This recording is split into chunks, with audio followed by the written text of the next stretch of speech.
everyone. Welcome to Chuck Bushbeck Live. I have my producer with me, Joe Lee, and we ran into this last time, Joe. I asked you how your weekend was, and we weren't quite through it. Well, it's Sunday morning now. How was your week?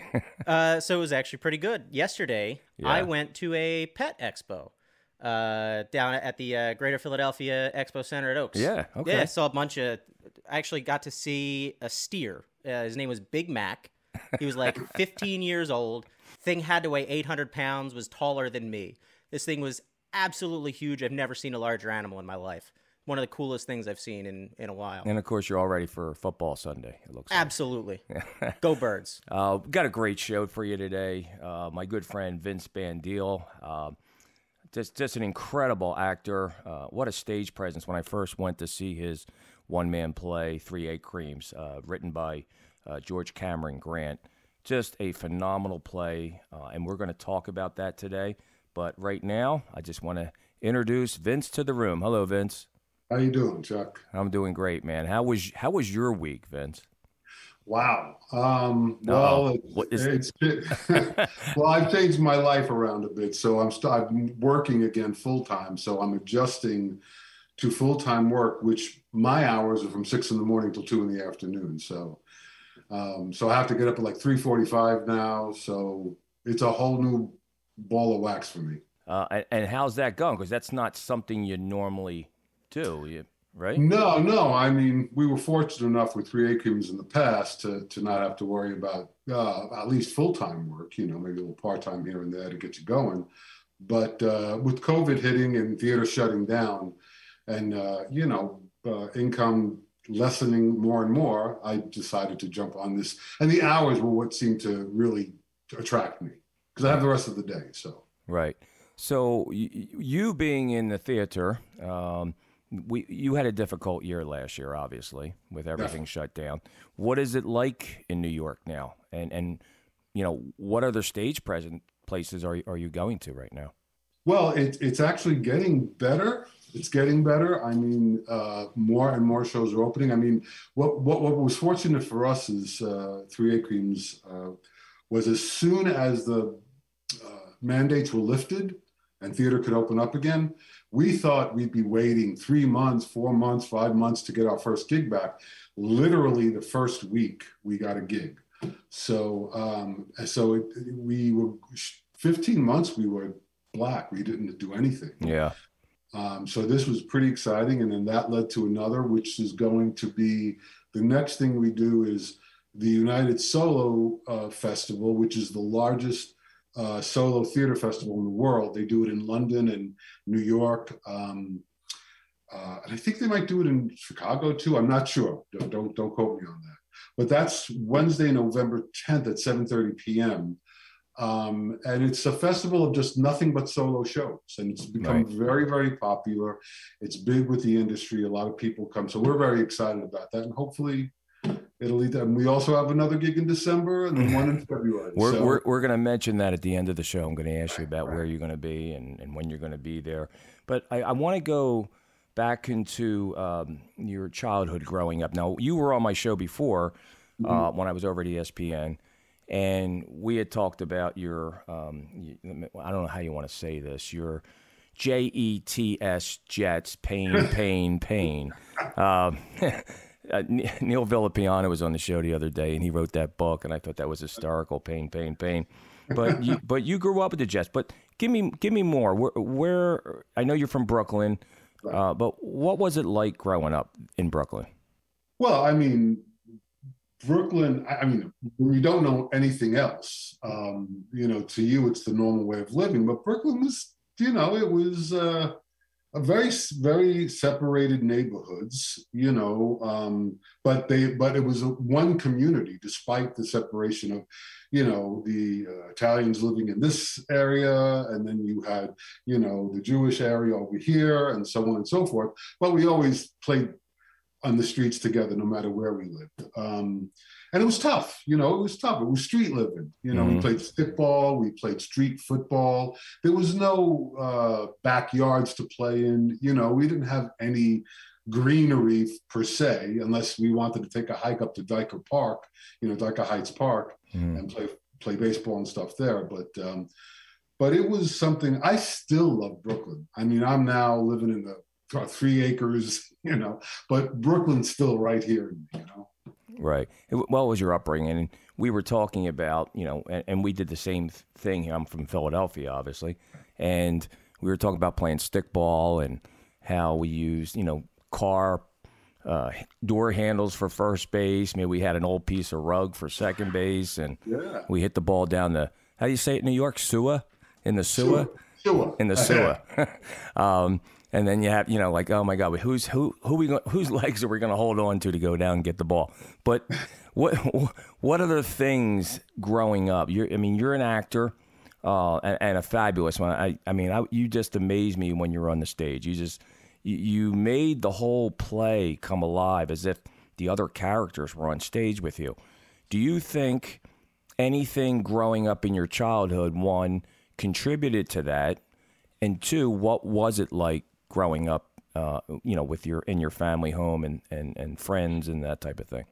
Well, you know, yeah, there's definitely elements to my childhood that were very important to me choosing a creative life in the theater, music. You know, my mother was 46 and my father was 60. No, not 60. What am I saying? 46 and 52 when I was born in 1960.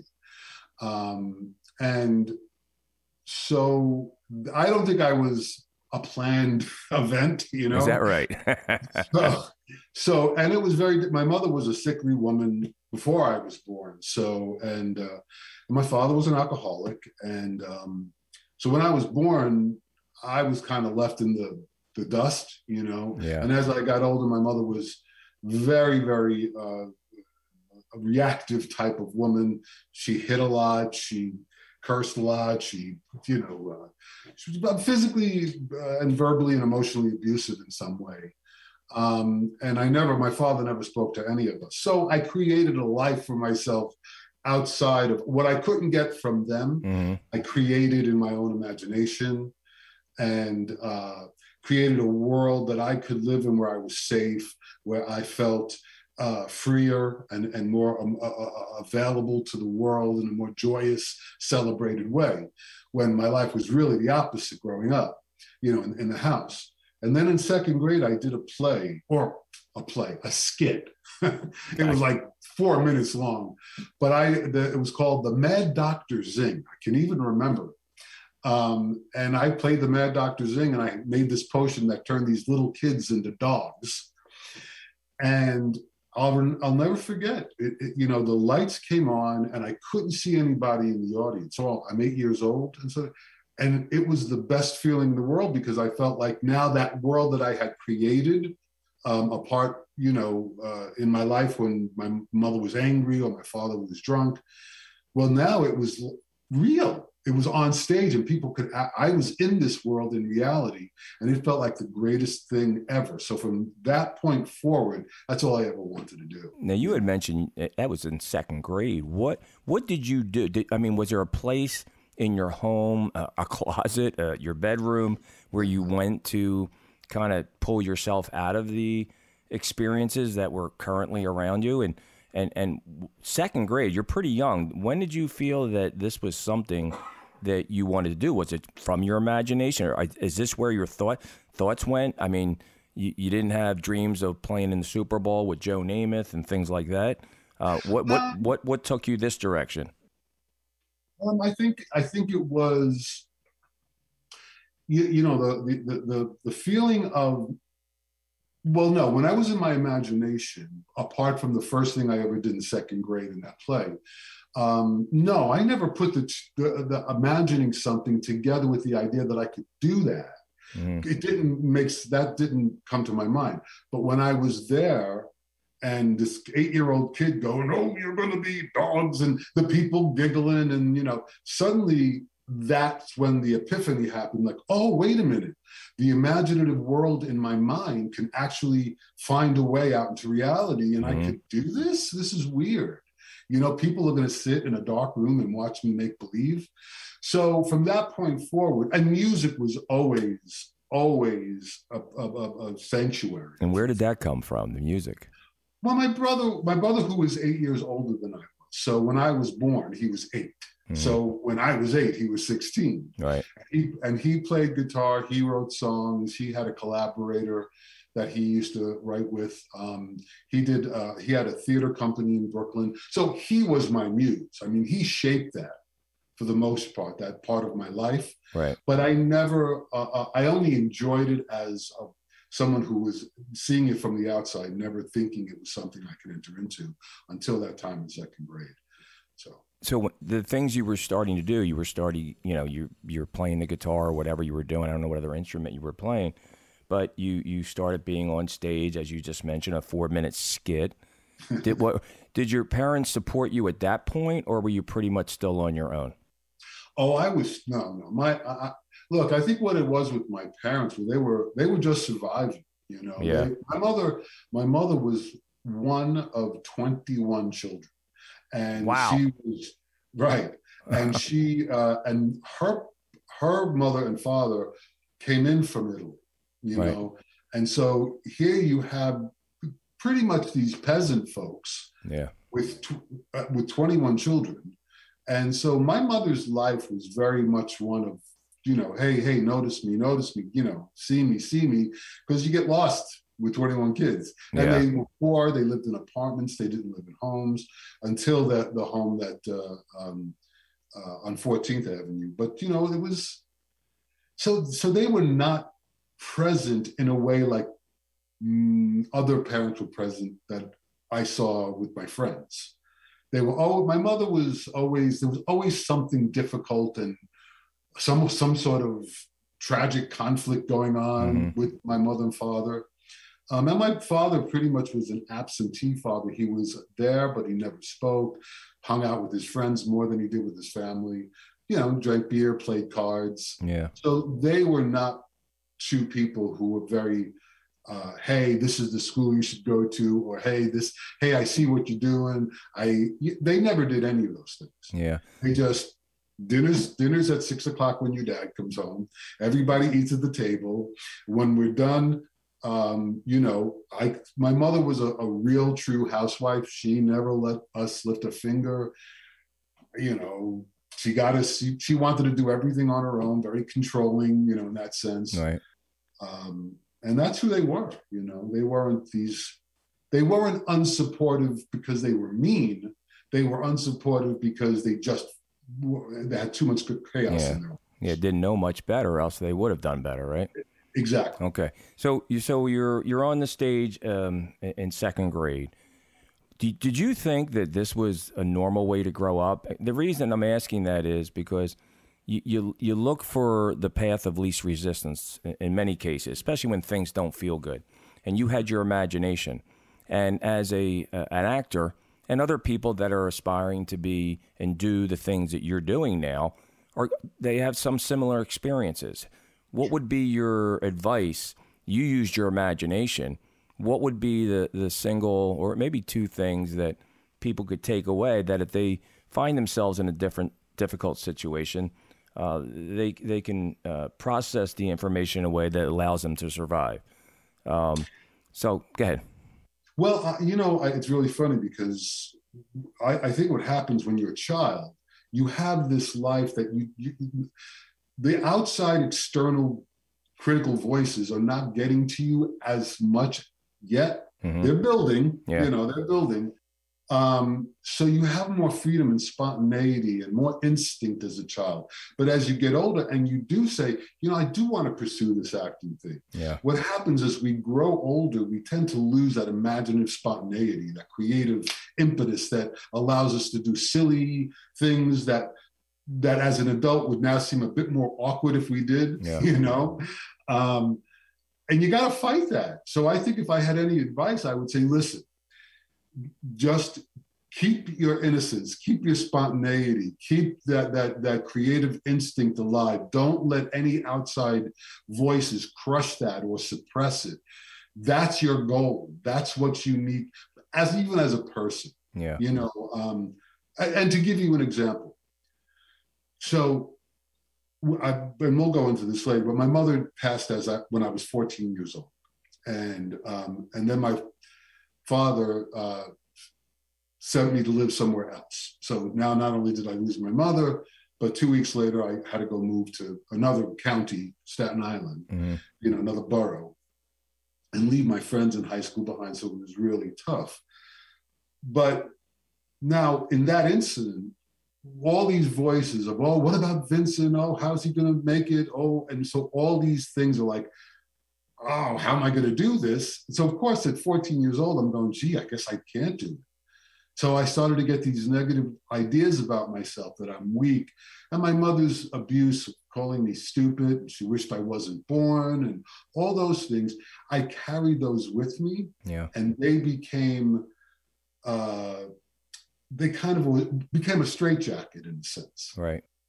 And it wasn't until later in life. And when you try to be an actor and you got a straitjacket on, it ain't something that you want to, that's so much more difficult, So I had to learn to unravel that, get that straitjacket off, find my innocence again, find my spontaneity again, and then reintegrate it back into this adult body. Right. And so this is 14 years old. I mean, did you really have the wherewithal? Did you have a support system in place, a person, a thing, whatever, that helped you through it? And, obviously this is a lot of pain that, we all go through. And what kind of things happened to you from the age of 14 on? And when did you know what you wanted to do? Did you know before the age of 14 you wanted to be an actor? Or is this something that materialized as you went along? Well, I think it's there's a little bit of a gray area in that because, at 14, after my mother and father, despite the abuse, despite the alcoholism, they were the center of my universe. Mm-hmm. I didn't know anything else. I mean, they were making, despite the fact that it was dysfunctional, they were the glue that made me feel somewhat grounded in a way that I existed in some way. Yeah. But despite that, I had to find a way to, like I called it, unraveling, to find my voice. We're all born and raised by, this thing we call quote unquote family. And we tend to label ourselves as part of this tribe. And we carry with us these ideas, concepts, beliefs that are born out of that familial unit. Mm-hmm. And we think that's who we are. And I had to learn that what the worldview of my family was very dysfunctional. So I had to learn how to find out who I was outside of that. And that took many years. But the freedom that it brings when you do is where you can find the potential to do almost absolutely anything, and in a certain way, I wished I would have found this. I don't call this a regret as much, but I wish I would have known this in my 20s and 30s. I didn't know how to do this until my mid 40s, So you were just, you're a young kid and you're used to your circumstances. You're in your physical mind. You're just listening to what other people think about you. You had a feel for who Vince was. Did you access some part of your mind, your higher mind, your God, that pulled you out of this? And how long did it take to pull out of this? I mean, you obviously struggled a little bit, like we all do, but your circumstances were a bit different, I would say. And when did you, or what did you access to pull yourself out of it? Well, I'm going to say that my lack or my inability to access something positive was very difficult for me. And so that led to, should I say, multiple breakdowns. Mm-hmm. When I first got married, well, let's put it this way. My first marriage ended in divorce after about 13, 14 months, which then catapulted me into saying, you know what? I'm moving to New York City. I'm becoming an actor. I'm not going to live the status quo life that my family thinks I should live. Get married, settle down, have kids, retire, die, and then your kids do the same thing. I always had this desire for some other purpose, you know. So my first marriage ended, and that was the impetus for me to move to New York and try my hand, which was, I was 27, 28 around that time, to try my hand at becoming a professional actor. So that's when I said, I'm doing this. From that point forward, it took me, I'd say, a good 15 years to just become aware of myself in a much more individual, self-governing way. Gotcha. So at 27, 28, what we're going to do now, we're going to go back to that story, but I got to take a quick break, and we'll be coming right back to Vince Bandille, my good friend, actor from 3 Egg Creams, and just hang with us. We'll be back in a moment.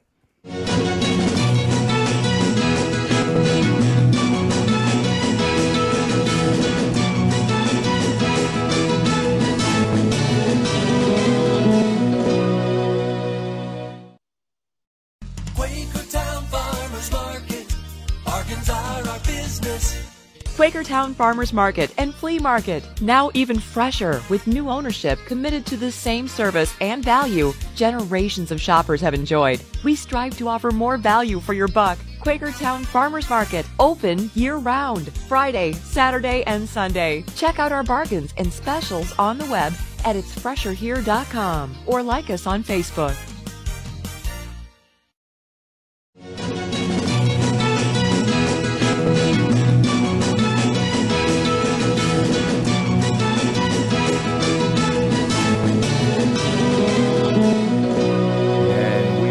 On Chuck Bushbeck Live, my good friend and guest actor Vince Bandille. We were discussing approximately age 27, 28 that Vince was he was talking about his past and somewhat turbulent upbringing, and then he had to pull himself out of it. Now, Vince, at 27, 28 is where we left off before the commercial. Can you kind of go into a little bit of what happened to you? What kind of mindset did you have? How did you change, and what changed? You know, give us a feel for what Vince Bandille was going through at 27, 28, and how long it took you to get to where you wanted to be. Well, the one thing I did skip over was when at 14, about a month and a half later after my mother passed and I moved to Staten Island, you know, I started to get into a life of using drugs. You know, so that went on up until I got my first marriage, which was then. So I went to rehab and got clean. And so after and basically what I was doing, my life was being lived out by these ideas. Okay, I wasn't living a life grounded in myself. I was living out these ideas. So the thing is, I knew my family said, oh, well, at least that they thought that a responsible person at this age would get married and start having children and raise a family. So I thought that's what I should do. So that's what I did. And of course, it was the wrong thing to do. I really didn't want it. And I put my first wife through probably too much heartache. And so then finally, when I realized I had to make a move because I couldn't live that way any longer, that was the impetus. That was the thing that exploded and said, I'm going to live the way I want to live. And I'm not going to listen to this voice or that voice. I'm going to listen to my own voice. And that's when I moved out to New York City and almost moved back 7 times in the first year. And what age did you realize that I'm doing it my way, as to coin Frank Sinatra? My way. Right. Right at about, I can even remember the moment. My first wife we had an apartment in Staten Island. She had gone to work, and I had just moved all my stuff out, my friend, and I came back to the apartment, made sure, did one last look around. And then as I was outside, I was just outside, we lived in a really nice area. There was a beautiful park across the street. And I was looking out and I was going, am I really going to move to New York City? Like, I couldn't believe that I was going to do this, because I never believed I had that much courage. Yeah. I did not know that was a part of something I could do. So when I went out into the city, the first month, I had so many nightmares, waking up in cold sweats. Well, you know, here's the thing, and I think this is true for everyone. When we're faced with ourselves and what our absolute purpose is for us as an individual, it's like meeting the giant. It's like, what do I do with you? You know, you're bigger than me and you're scarier than me, but you've got to befriend it. And I think if you could befriend it and find a way to embrace it and live with it, the potential becomes greater and greater and greater and greater. And so I fought the hard fight of trying to maintain that belief. And that took me about, I'd say, anywhere between 10 to 15 years to fully realize and how you can shed that living for others or people pleasing life and become this self-governing individual who says, no, I don't care what this voice says or this group says or this part of the population says. It's me. I've been given this opportunity to live on this planet. And I know it's only going to be short. It ain't going to be a long time, you know? So what do I do with that? So that was, you know, I always held on to that even through the toughest parts of my life, through the breakdowns that I had. I always believed, no, I'm going to fight, man. I'm going to get through this and come out the other side, which redefined what success was for me. Because up to that point, I thought success was, quote unquote, making it. Right. In an external way. My name on a billboard, my, you know, starring Vince Bandille. Those are all nice, and those give a sense of you know, giving you a push, but they're not the reality. Success is really shedding those, living your own truth. Yeah. That's success. That's awesome. So you've dealt with this contrast in your life, and so in your mind, you're thinking, this is what I want. This is a star in Hollywood that I really would like to have, and I want a marquee, that, you know, Vince Bandille appearing here tonight. I'm guessing they're the type of thoughts you were having. And then did it take anger to pull you out of, I don't want to say desperation, but there was a point in your life that you just couldn't do it anymore? Was it frustration? Was it anger? And did you need that to say, that's enough, I'm done, I'm moving forward, and I'm not looking back? What was the transition that you personally had to go through to get from, I think I'm something, but I'm not sure, I don't have the confidence, I may be a little afraid of my circumstances. What did it take for you, Vince Bandille, to get there? You know, one of the biggest things, and there's kind of this parallel, and I say this only because it's true. There's a parallel to the one-person show I do, 3 Acreans. The character in there says, you know, I'm a dummy. I'm a dummy. He keeps calling himself a dummy. Well, for me, my mother used to, on a weekly basis, not every day, but the word stupid was, you're so stupid. So stupid became my kryptonite. You know, I believe that I truly was a stupid person. Now, you got to understand something. When you hear the word stupid, some people who are not called stupid growing up, and they hear it and they think it's just a silly word and they don't take much offense to it. Stupid destroyed me. Yeah. If someone said I didn't know something, I took great offense to that in the way that, and so here was the pain that the word stupid caused me. Yeah. I got to a point where I couldn't take that pain anymore. And I had to face that stupid was an idea that somebody had about me, and it wasn't me. But because it came out of the woman whose loins I came through, right? It was so hard for me to not believe it. So that was the fight I had, and that was what I said to myself in that moment. I am not stupid. In some way, somehow, I'm going to find out that's true. Did it come in a moment of time? We have some, we obviously have listeners on the line. When they hear this, and then maybe they grow up in a similar situation, maybe not the word stupid, maybe there's physical abuse, maybe there is some other type of verbal abuse, whatever. What would you recommend that they take away from what you've been through personally to elevate your game to where you're at today? We have to be careful of what power we give to words. Mm-hmm. Words are sounds. They're simply sounds we agreed on to communicate, right? Right. That's all it is. So now, as a kid, do you know that? No, as a kid, that begins to shape the template or the map of your journey, right? Yeah. But as you get older, you have to understand that people are doing the best they can, and sometimes they're not at the place in their life where they know how to communicate clearly, and they know how to create a constructive criticism that can be useful.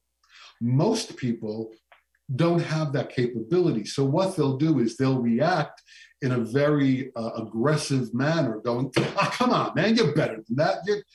You have to be able to go, ooh, that person's responding at a bit of anger or, aggression. Yeah. They're not capable of communicating right now. So I'm not going to take that too personally.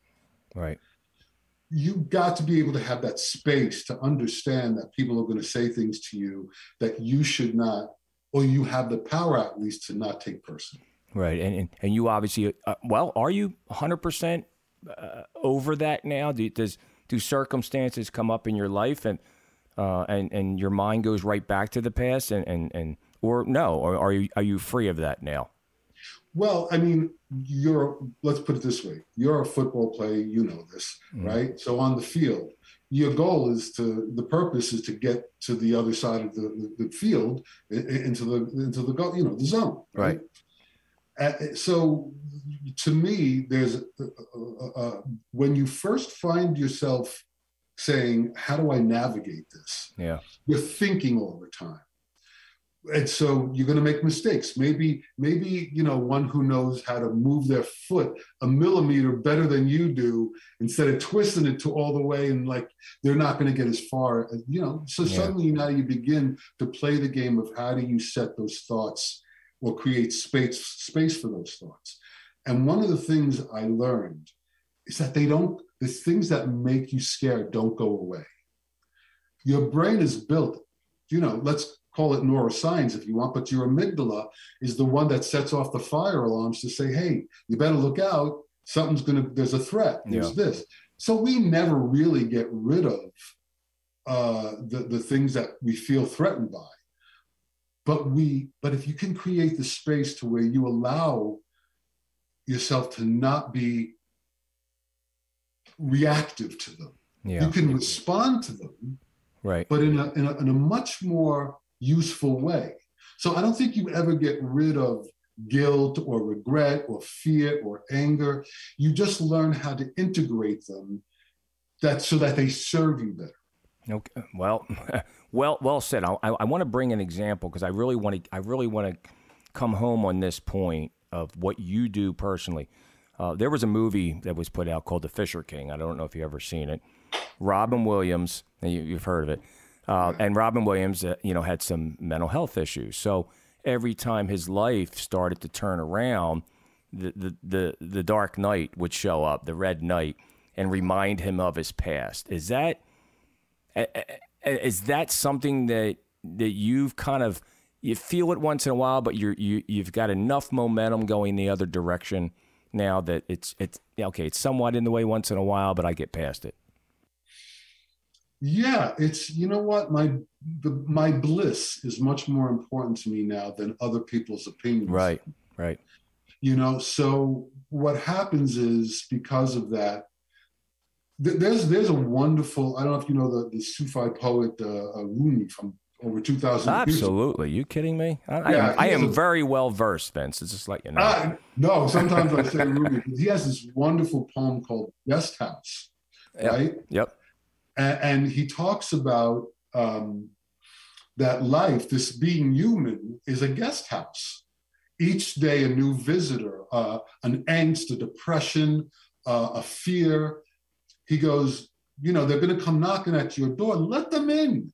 Invite them in with laughter and embrace them. And even if they're going to, steal you blind, be joyous that they're there, because they're going to show you something that you wouldn't be able to see if they didn't come, in the first place. Now, Fisher King, one of the things I believe, I do suffer from mental illness, but I believe there's a genetic aspect to my mental illness, because my father's family very much suffered from it for many generations. But I also believe that mental illness for a lot of the population comes from the idea of thinking how we should live. Mm-hmm. Now, when we want to do something that seems out of the norm or out of the status quo, we're threatened by a lot of people who are afraid to live outside of the status quo. Right. So to make themselves feel better, what will they do? Yeah, they'll try and dress it up.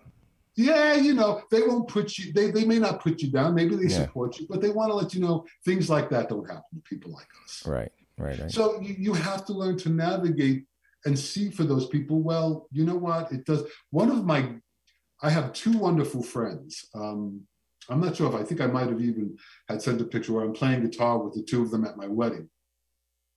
But I've grown up with them for over 30 years. And both of them have always followed their passion. My one friend, Tom, has done it forever. He's been the lead singer for Tower of Power for 7 years, Blood, Sweat, and Tears. Wow. He's been on stage with the drummer from bassist from Queen, drummer from Yes. You're name dropping now, Vince? Oh, no. I know, that's great stuff. I love it. But no, the reason why I bring him up was because he was one of those. You know how you can create a vision board? And on this vision board, you may put the pictures or words or ideas.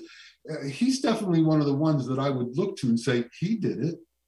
And he got married and he had children and he lived a life of a singer all his life. Yeah.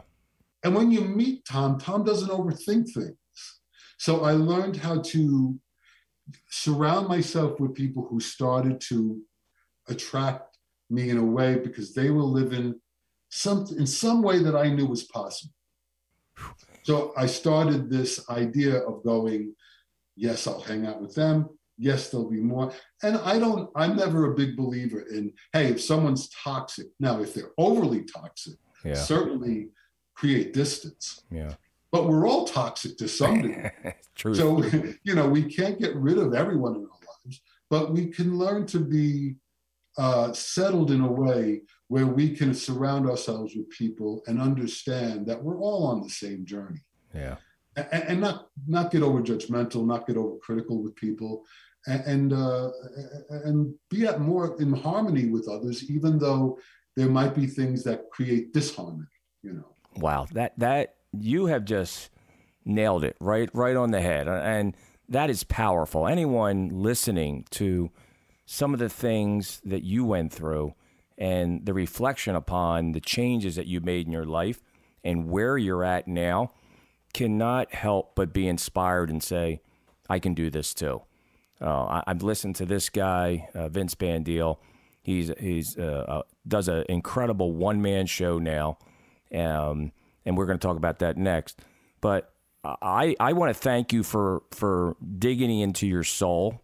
That's a very brave thing you did, but you obviously have helped me right now and the other people listening to this. So I applaud your efforts, and I'm so thankful you're my friend and you're on the show with me. And I want to move on into what's happening now with you. You other than your songs from your chair, And I'm going to talk about what happened with Facebook and YouTube. I'd like to hear that story. But you're an incredible one-man play now, written by George Cameron Grant, who I've met and spoke to, and we became friends. Tell us what the experience of having this one-man show. What does it mean to you? Does it make you you, or you're still Vince Bandille, just acting this out, this the theatrical play? And it's very moving. The individual I took the first time I saw it, total tears, Vince. You just dominated the stage. Your presence. You made at least me feel that there's just numerous characters on the stage with you. It was an incredible performance. But talk about that for me, would you? Well, it was. I think part of growing and finding yourself, things are born out of that. So. 2017, I had a manager and I had an agent, and I lost both. One moved to North Carolina, one started doing stand-up comedy, and so I was left without any representation. And so, I was kind of bummed, but at the same time, I was living in that kind of melancholy for a bit. And then I said, what the hell am I doing? So I said, this is my destiny. I'm not going to make. So I said, you know what? What about a one-man show or something? So I said, I knew some playwrights. And the first playwright off the top of my head to call was George. Yeah. So I said, hey, George, you want to write a one-person show for me? And he goes, sure. And I'm like, you kidding me? Really? You want to do it? But I want to bring that point up because I think it's a really important point. Had I known, I knew what I desired. Yeah. Right? Yeah. And I knew I wanted it to come to fruition. And I knew the first step which is my new mantra now, my new way of living in day-to-day living is, what is the next best step in any situation? Mm-hmm. So now I went ahead and I started this ball rolling, and George started getting on it right away. And the next thing we knew is we had this thing that had a life of its own. And it had a life of its own on many levels. One, and the most important one of all that I still have to this day after all these years of performing it, was that we're all stories. Yeah. I mean, we're all stories. We're not these, we're not these things that are so unique and special, but yet we are. And the only way we can show that uniqueness is if we allow ourselves to tell our stories, unobstructed, and because that's where power lies. And when I do 3A Creams, to me, whatever the core of it is for Vin Marone, the character in the play, mm-hmm. I no longer get up there because I want people to see me act. Right. I get up there because I just can't help myself, because I love telling the story, because in many ways it reflects all of us. We all believe in wanting love in life, right? Yeah, absolutely. We all believe in wanting to have courage to be able to achieve the things we want in life. And we all like to know, how do we do that? And what I love about 3A Creams is that it doesn't ask you to do this on an enormous scale. It asks you to do this on this very, very small scale. Can you just take this one little step and see the effect it could have, the ripple effect it could have on your life? So that's the joy that I bring to the stage. And I let Vin take the stage. Before I enter the stage, I usually say, Vin, say goodbye to Vin. Vin, go ahead and have That's your, great. That's great. Your time. Because it's true. It's him telling the story now. It's not me. And I don't mean that in some delirious way. Sure. I mean, I know what the reality is. But, my belief as an actor, and if there's any advice that I can give to an actor, especially if they're going to do a one-person show, is your goal is ultimately to kill the playwright, inwardly. I get you. Then kill the actor, then kill the director, then kill the actor. Yeah. because you can't go out on that stage with any of the purposes that they have for the play. Right. You only go out there with the purpose that the character has for the play. Wow, talk about going down the rabbit hole. And I've been doing this enough, and basically what you're saying, and I write about this in my book Quiet Toughness, is you're taking a thought and you're moving it to your heart. And when you move something to your heart, the cooperative components in your life begin to show up. It's this magical thing that happens from, what do you want to call it, the quantum field or whatever, God.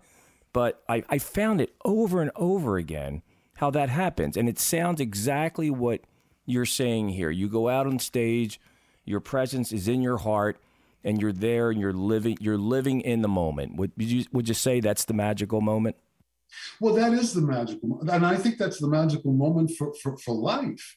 Why do we, and I always say this, why do we get into arguments with our significant others?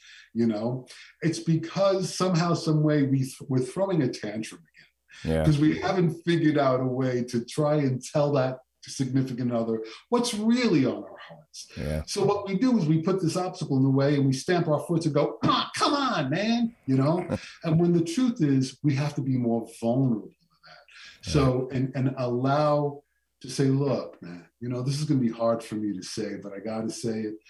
And that's what you want as an actor. You want this vulnerability that allows you to be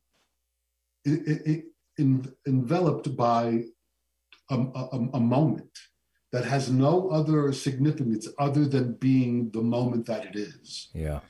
And we get so caught up in wanting to step outside that every single second. Yeah. We want to grab the hold of whatever we think is writing the story and write it ourselves. And the universe doesn't work like that, man. It just doesn't. Yeah. Well, I'll tell you what, Vince, this has been such a powerful interview, and anyone listening in, whether it be an actor, a musician, what have you, I think they can take everything you said and all of a sudden say to themselves, I can do this. I saw, Vince Bandille do this. I've heard what he's been through and where he is today. I can make my life happen. So I am so thankful that you came on today to share that information. You've helped so many people that you don't even realize, because you do speak from your heart, and that's what sells your play. So moving forward, where can people get hold of you? Where is the play being performed at next? And just briefly talk about your songs from your chair. Sure. Well, I'll quickly do songs from my chair. That came out of the pandemic. Right. So I was like, how do I mean, there was a point where I was not leaving the house at all. I mean, I was like, did shower? Who showered? So, and at the time I was doing virtual therapy, and I was speaking to my therapist, and I said, I'm going crazy. She goes, well, you play the guitar. Why don't you do something with the guitar? And I was like, oh, maybe I could do a live thing. So that's how that happened. Did I expect anything to come out of it? I thought maybe I'd get a couple of friends and a few family members to watch me on Tuesday nights, and I didn't think it would take off like it took off. So yes, and then so every Tuesday night at 7:30 on Facebook, not anymore, but about 20 or so people would get together and watch me sing songs that they requested.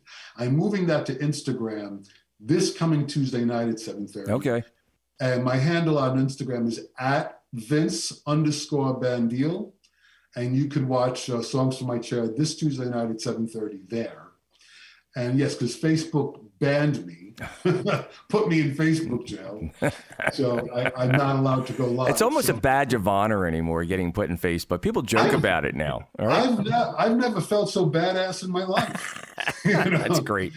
But 3/8 Cream's Rhapsody in the Rain, like I said, we're going to be Wednesday, November 10th at 7:30 p.m. We are participating in the United Solo Theater Festival, again, the largest solo theater festival in the world,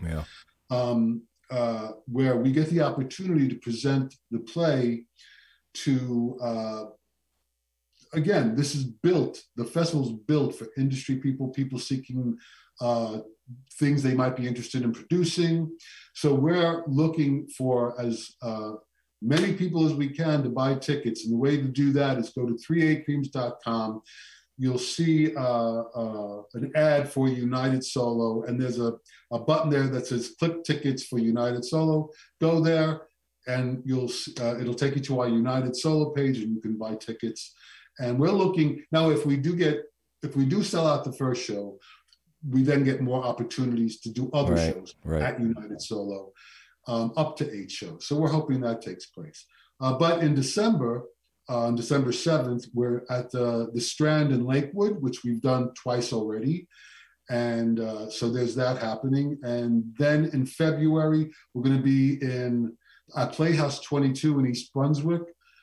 Beautiful theater, and that's our Valentine. Yeah, I'm about to say that's a great Valentine. Your play is a Valentine's play, and it has as you know, the music of Lou Christie in it. Lou Christie. You actually serve a 3-egg cream when you walk into the theater as well, right? Correct? Right. Okay. Right. So they're serving, George and Debbie are whipping up the egg creams, and it's all right. 3 egg creams is surrounded by the music of Lou Christie, which, of course, if you're listening and if you're of the age, lightning striking again. That's that. Do you have a sample of the play too? Can you give us a sample of the play? Well, let's see. The only thing is, first off, it's a lot easier collecting coins than it is carting off bodies. That's great. Yes, I love that line. But it is enhanced greatly by the music of Lou Christie. Yeah. Well, listen, Vince, we're going to end it now, and I am beyond moved about your story, which I didn't know a lot of, actually. I knew somewhat about you. I knew about 3 egg creams and your songs from the chair, but your story is phenomenal. You've helped so many people today, and I want to thank you for being on the show. Well, thank you for allowing me to be part of it. And as always, it's great to see you. And, and I hope they get to see more and more of you, man, as the years go on. Well, we did talk about a stickball game between, the Brooklyn boys and the Philly Whiz kids. We got to make that happen. I mean, I was given a bat and a ball already. But like the game, it's on, right? And we'll do it for charity, whatever you want to do. Somehow, some way. Yes. Right. So I want to thank my good friend Vince Bandille, actor of 3 Egg Creams and Songs from His Chair. Check him out. We're going to head out right now, but I feel moved. I feel my life has changed because you've been on the show, and I'm very thankful for that. So for my producer, Joe Lee, and my executive producer, CJ DeRoma, and Jim Sims, my co-host who couldn't be in today, Bella DiSilvestro. This is Chuck Bushbeck from Chuck Bushbeck Live, and we will see you during the next show. Have a good one, everyone.